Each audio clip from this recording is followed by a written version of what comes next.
it's my real pleasure to hand over to best-selling author of Kind, The Quiet Power of Kindness at Work, Graham. Thank you.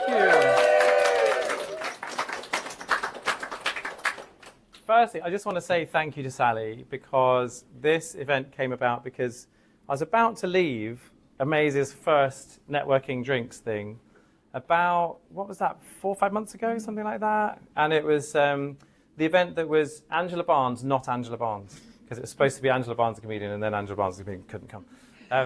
We were just about to leave, and then Sally said, have you got any events that we could do together? And I was like, well, I am launching a book, bye. And then I got an email about a week later saying, hey, that book thing, do you want to do it? And so that's actually why we're here together, is Sally just enthusiastically jumping on a very random, vague idea that I threw out there, and here we are today. So thank you, Sally. And just also, I'm going to mention this later, but I have to just say thank you to Amaze for just everything you do for me and Roscoe and my family, and that's just a huge thing for me. Maya Angelou once said, people will forget what you said, people will forget what you did, but people will never forget how you made them feel. And those words feature at the start of my book, Kind. And I feel like in a world that's really full of uncertainty and full of division, us being kind to each other is, in many ways, the most important thing. There's moments where that's all we have, but there's also moments where that can infuse the culture of work and make work better and make everything that we're doing better as a whole. So I want to just start by saying kindness starts with you. There's 8 principles in the book. The first principle is kindness starts with you.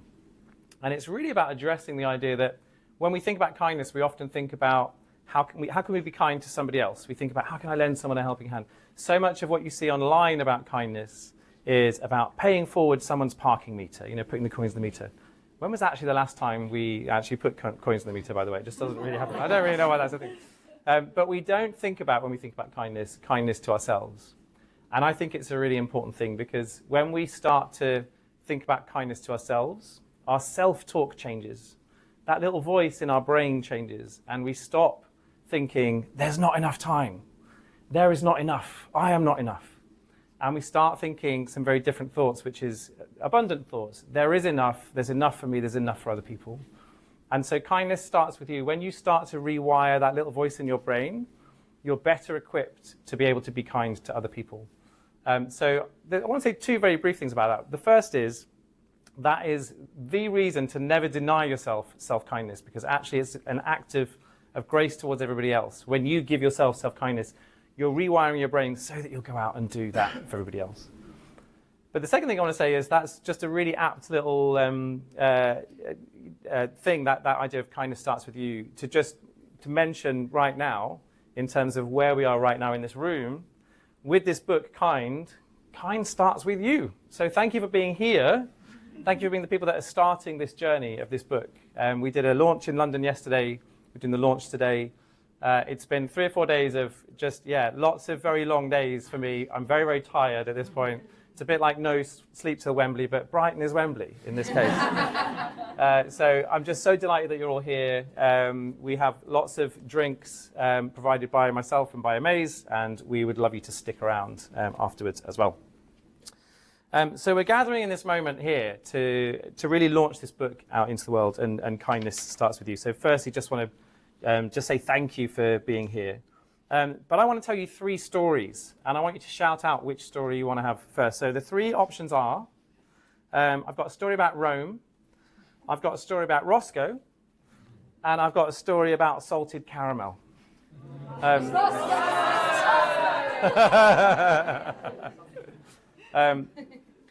I could probably have predicted that you were going to choose Roscoe as the first story. Roscoe is my son, for those of you who don't know. He is a beneficiary of Amaze. Roscoe is unique. Being unique, everybody thinks their child is unique. Roscoe has a unique chromosomal disorder. Being unique when it comes to your chromosomes, not a great idea. It's not a great thing. It basically means there's no playbook. Like medically, it's very difficult to know what needs to happen, what the precedent is, all that kind of thing. But the thing about Roscoe is, as well as the many, many challenges that he is a vessel for kindness. He's a vessel for kindness. And what I mean by that is, as well as being like super kind himself, and he walks through the school and like I hear so many little stories. Danny, his deputy head, is standing right here. I hear so many stories of Roscoe having kind thoughts for other people. But I also just get to witness, as his dad, the amount of magnetism of kindness that just gravitates towards him, because people just want to see him smile, people want to make him happy, and it just becomes this real privilege. It's been a real education over the last 10 years or so, just to see all of the acts of kindness that happen to Roscoe and as we sort of move through the world. And it's things like the people who work at Costa Coffee in Lewis, where very many Saturday mornings we go in there and Roscoe shows them another plastic train that he's just bought. And they just feign such enthusiasm because they know who he is and they know how important that is. Or it's, there's a theme here, it's when we were on a train and we were heading from London back to Rugby for Christmas, the busiest Christmas rush train you can probably ever imagine. We got down the middle of the train carriage and there were no seats, and Roscoe had just a meltdown in the middle of the carriage. And do you remember this? Do you remember? And there was a guy sat down, and that guy recognized his own son in Roscoe. His own son had autism, and he was traveling on his own, but he said, "Have my seat, dude. Like, you need the seat." And we struck up this incredible conversation. Like, even though I'm here doing this right now, I'm quite introverted. I don't really like to start conversations with strangers. I find that like really awkward. But it broke the ice. We had this incredible conversation for the whole journey up to Rugby, and I got off the train, never saw that person ever again. But just, that's what happens. That's what I'm talking about, is this vessel for kindness that Roscoe is. He just attracts all of this kindness into the world. So this is really what a lot of kind is about, is I talk about the idea of kindfulness. And when I say kindfulness, what I'm talking about is, yes, let's all be kind. Of course, we should be kind to ourselves, to each other.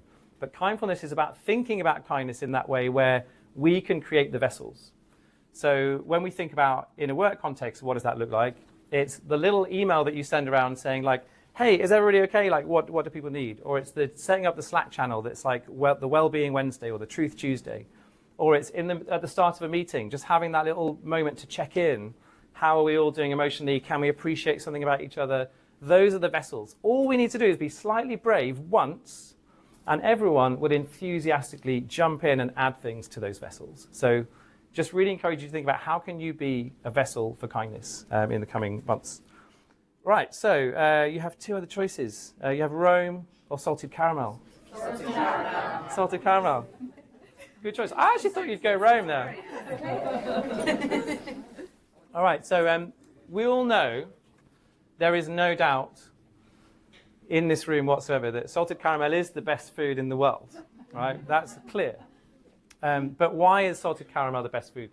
This links quite neatly to one of the sort of key distinctions that I make in the book. And it's a really important distinction. It's the distinction between nice and kind. Now, the difference between nice and kind, it can feel like it's not a very big difference, but it's a very important difference when we're out there in the world as Team Kind, fighting the good fight for workplaces to be kinder, when the opposite of that, the alternative to that, is incivility, unkindness, bullying, everything else. Because people think of kindness as weak. And when people say to me, oh, kindness is weak, kindness is soft, I say, no, you're thinking of nice. That's really different. And here's what I mean by the difference. So kindness for me, the definition of kindness is truth and grace. Truth and grace. So in a work context, when we need to give someone that truth, then we really need to do that with a lot of grace. We need to make sure that person is able to accept that truth, to experience that truth in a way that is going to be acceptable to that person and it's going to land well. When that comes to kindness, here's where the analogy goes, is the salted caramel, the truth is the salt, right? And then the niceness is the sweetness of the sugar. And those two things individually, they're pretty rubbish, right? If you put just the tiniest bit too much salt in your food, it's ruined. Too much truth and it's ruined. If you put too much sweetness in your culture, it's just nice. Everyone just pussyfoots around each other, nothing gets done. But when you add those two things together and you deliver the truth, but you deliver it with grace, that's what kindness is all about. So kindness is about truth and grace. So that's why salted caramel is the best food in the world. But I think there's a really big distinction to be made there, because we actually don't need more nice cultures. There are a lot of nice cultures in the world in terms of organizations. And in a lot of them, it's very inefficient. they sort of dance around without really getting to the point of what needs to happen, and not very many good things get done. Whereas kind cultures, that is where you have this truth and grace, this mix of the salted caramel that really makes stuff happen. We need more kind cultures in the way that we work. Yes, we do. Amen. That's my business part at the back, by the way. Which just leaves the story of Rome. Rome is the birthplace of this book. What happened was I was delivering a keynote about how to be a productivity ninja, which was my first book. And this was the end of 2019, so like autumn of 2019. I'd flown to Rome on a Friday. I was going to spend the weekend there. And I was thinking, 2019, coming to the end of 2019, like life's pretty good. Next year's going to be great. 2020 is going to be amazing. And then I was delivering this keynote. They gave me a really long slot for like not much reason at all. And then so that meant I had to like pad it with some Q&A at the end. And so I'm on the Q&A part, and someone asked me this question. They said, right, so you've talked about how to be a productivity ninja. We know about productivity, but you run Think Productive. It's a global business. You started it from scratch. Tell me about that. Like, what's the secret of your success? And I've never been asked this question in the keynote before, generally because I don't make them so long that I have to do lots of Q&A. But I'd never been asked this question. I just thought, what am I going to say to this question? I thought about it for a second, and then without thinking any further, just what rolled off my tongue was, kindness fuels everything. When you're kind, you win. It's as simple as that. And those are the words that came out of my mouth. And then I suddenly stopped myself and thought, I don't really know where that came from. Other than the guy who was running that team, his motto, he told me, his sort of personal motto was work hard and be humble. So I kind of thought he'd be like on side. So he then jumped up and said, yes, I totally agree. Kindness, really, really important at work. And then things got really interesting because lots of other people in the room started putting their hand up and saying, no, we don't agree. We shouldn't be kind. These were investment bankers, by the way. But they said, no, but I've seen The Wolf of Wall Street.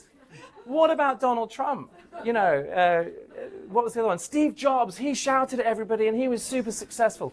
And these are the examples that they gave. And I just found myself suddenly refereeing a pitch battle between Team Kind on the one hand and Team Screw Them All and Be Evil on the other hand. And what happened was Team Kindness did start to win out. More people were on my side than the other side. But I really just came away with a sense that there is such energy in this topic of kindness. And there are people who believe really wholeheartedly, as I'm sure everybody, the reason you're here is that you're on that team, right? You believe in this idea of kindness. But there are an awful lot of people who were on Team Screw Them All and Be Evil that day. And what I've realized over the last couple of years in the process of writing the book is that those are not all investment bankers. There's a lot of people out there that do think that kindness is weak, do think that kindness is soft. So the story really started in Rome. And I'm actually going to finish also in Italy in a couple of minutes. But we're now getting to a very important part of the proceedings, which is the halftime show, everybody. All right. So this is where I just need to say thank you to a couple of people who are in this room who have just been absolutely monumental in this book. I said a few thank yous to people yesterday when we did the London launch, but there's some people here today that I just really, really need to thank. The first one I need to thank is Ayanna Coleman. Do you want to come up, Ayanna? Can you come here?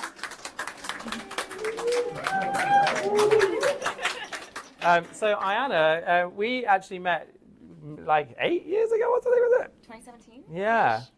And I had Ayanna on my podcast. Ayanna is one of the most brilliant marketing minds I've ever come across. She also, in her past, has worked in the publishing industry. So when I was coming to write this book, and I realized I'm actually really rubbish at marketing. I really need somebody by my side that knows how to do this stuff. I think one of our first calls was me saying to you, I've written this marketing manifesto, and it basically says, I'm happy to sort of do stuff, but I don't really want to ask anyone to buy anything, and like it had all this stuff in it, which basically, it must have been your absolute worst nightmare as a client. I'm like, how can I get the guy who hates marketing to do any marketing whatsoever? But yeah, we actually just did this pre-order campaign, which was all Ayanna's kind of mastermind. The publisher told me 2 days ago they're going to have to do a second print run for this book already. So that feels pretty special. And I just want to say, Ayanna, you have just been just such wise counsel. I remember we had a call in about July when I was so stressed, and I was like, there's no time to do all this stuff. And Ayana's just been just the calmest person on the other end of that. But like, to be someone who is willing to just coax gently and wisely someone who hates marketing into actually doing marketing must be one of those things that, it'll probably drive you to drink, to be honest. So, so I got you a very special drink now that you're driven to drink. So, Ayana, that is for you. Round of applause for Ayana. Can you just show everyone what's on the bottle? I just need you to see what's on the bottle here. No. The subtitle. Oh. Read it out. The quiet power of wine. There we go. Yes. So, round of applause for Ayana. Thank you. Greg. Oh, and that's for you as well. I got a copy. Oh, thank you. I also just want to thank Sally. Where's Sally gone? Come back up here, Sally. And is Siobhan here as well? Come up. So Sally, as you've heard, is so me and Roscoe had been using services at Amaze for years, like 5 years, and then one day I got off the phone. I was on the phone to someone, and at the end of the call, I said, "Oh man, this stuff, like, it's so draining. This whole like navigating all the systems for special educational needs, it's like so draining. It's literally a maze." And then I put the phone. I was like, "That's why they're called Amaze." like 5 years that took me to get that. But because I know how underfunded that whole world is, how difficult those systems are, and I also, in my sort of previous life, I was a charity chief exec. So Sally, I just want to say, like, you do one of the hardest jobs that probably exists in Brighton, if not in the world. And to me, it just feels like you navigate that with such skill. So I just want to, and also just for jumping on my slightly like vague idea of doing this as well, I just want to say thank you so much for everything that you do.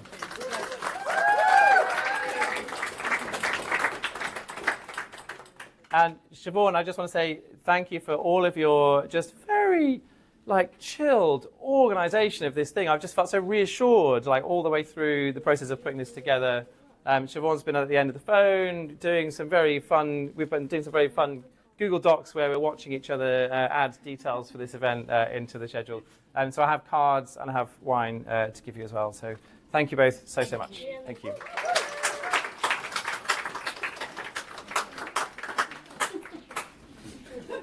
Oh, I need to unlock my phone so Roscoe can continue ignoring this and look at pictures on my phone. Which is, that's how you deal with it. It's good. I want to very quickly thank 4 people from Think Productive who I basically thanked yesterday, but we've got Elena is at the back there. Where's Dee? Dee is at the side here. Abby, where is Abby? Abby's there. And I need to thank Emily at the back there as well. Wave, Emily. Emily has been my assistant for the last few years and my sidekick partner in crime and just absolute rock in the last few weeks as we've done this book. So particularly thank you to Emily. And the whole team at Think Productive has just got behind this book so much. I have some quiet power of wine at work for you as well, which I'll give you later. And then I have 2 other thank yous before I finish the halftime show, and then I just have a very brief story to tell you before we finish. The last couple of thank yous are a bit more personal, so I want to thank my mum and dad who are here.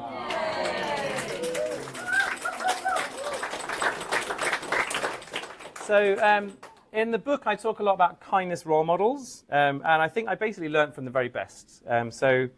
I just want to say thank you for teaching me to be kind from a very young age. Whether it's through giving me some very weird Christian books at a very early age, or indulging my slightly weird idea at the age of about 7 to run around the block multiple times to raise money for the Save the Children Ethiopia appeal. But most of the money was just from my own pocket money and stuff that Mum gave me. And the only people running around the block was just me and my sister. It was just like, it's like the weirdest thing. But there were so many little moments as we were growing up where some kind of form of a story of kindness was present. And I was writing this book, you have to think about where some of those role models come from. So many role models from work too, but I think everything starts from that foundation. So I just want to say thank you, both of you, for all of that. And Emily has some flowers for you just to say a special thank you. Also, I want to say we lost my dad's mum about a year ago. She was kindness personified, and this book is dedicated to her.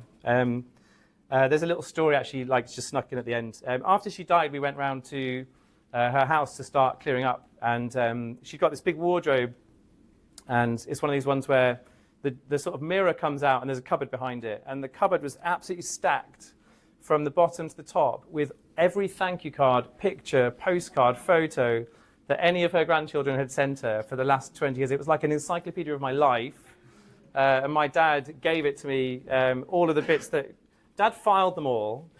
Here's Graham's pile, here's Heather's pile or whatever. Filed them all, and it was so many memories that I'd completely forgotten about, and just my gran was just like the embodiment of kindness. So I'm kind of devastated that she's not here to see this book, and particularly because she was my biggest fan. When we cleared out her house, she had about 20 books on her bedside table. Most of them were like cricket biographies, like Dickie Bird's autobiography, all this sort of stuff, and then there was 5 books of mine in the 20. So she was my biggest fan. I'm obviously just devastated that she is. I'm not going to add that 6th book to that pile. But yeah, thank you both.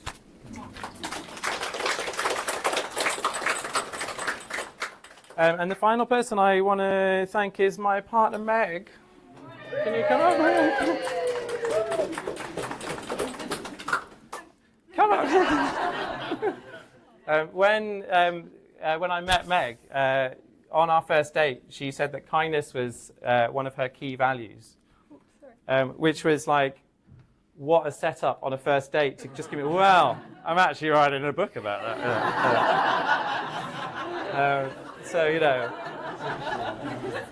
Pretty smooth, right? Quite quickly, yeah, had to write quickly. Yeah.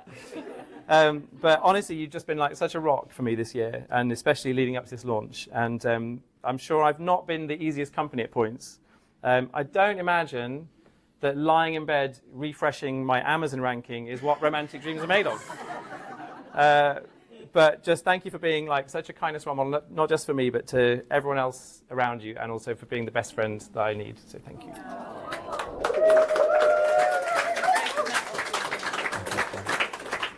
And we have some. Don't go. You've got to take your flowers. Cool. All right. Round of applause for Meg, everybody.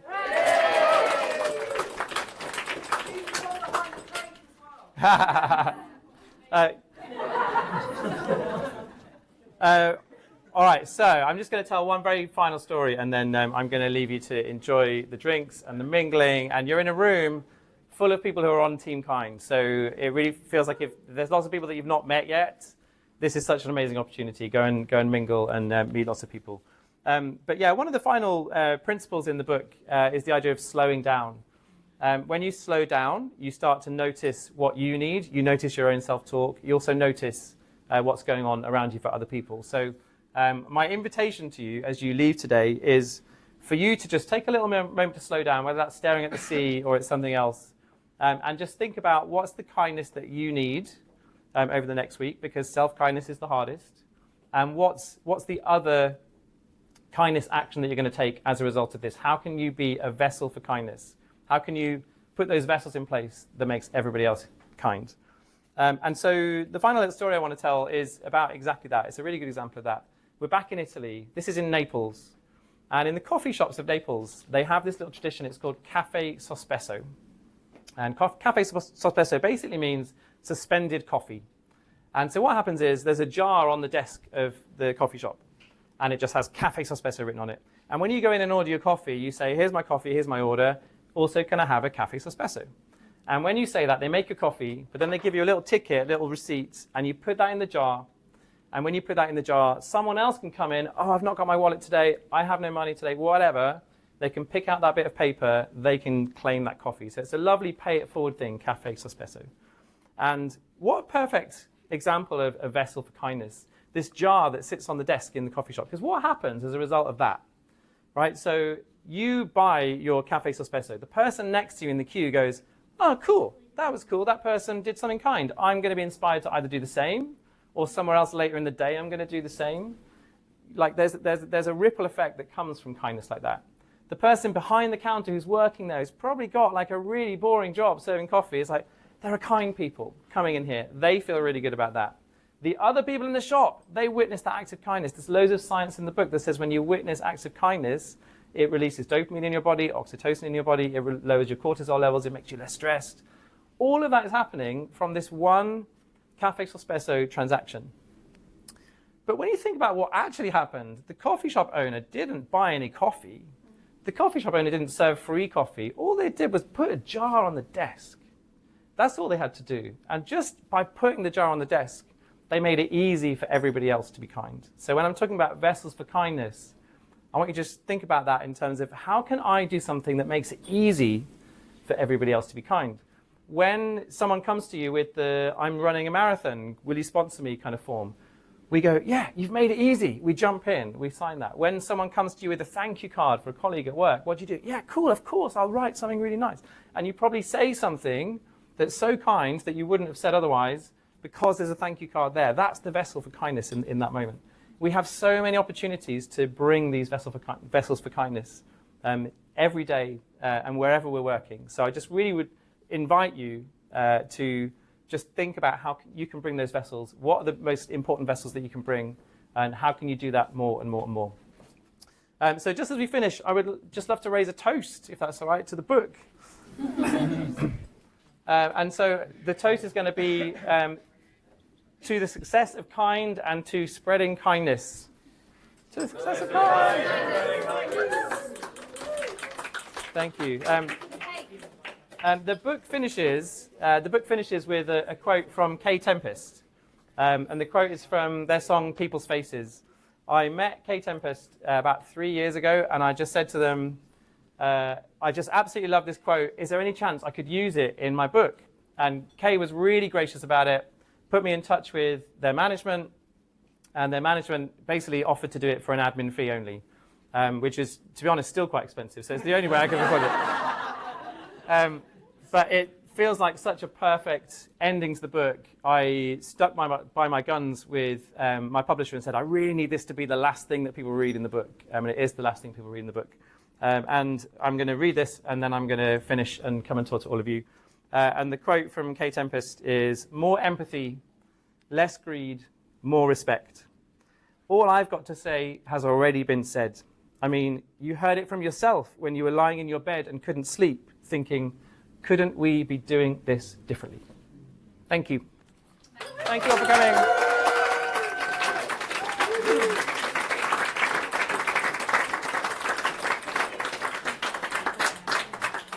There are beers, there are wine. Go, go, go. Thank you, everybody.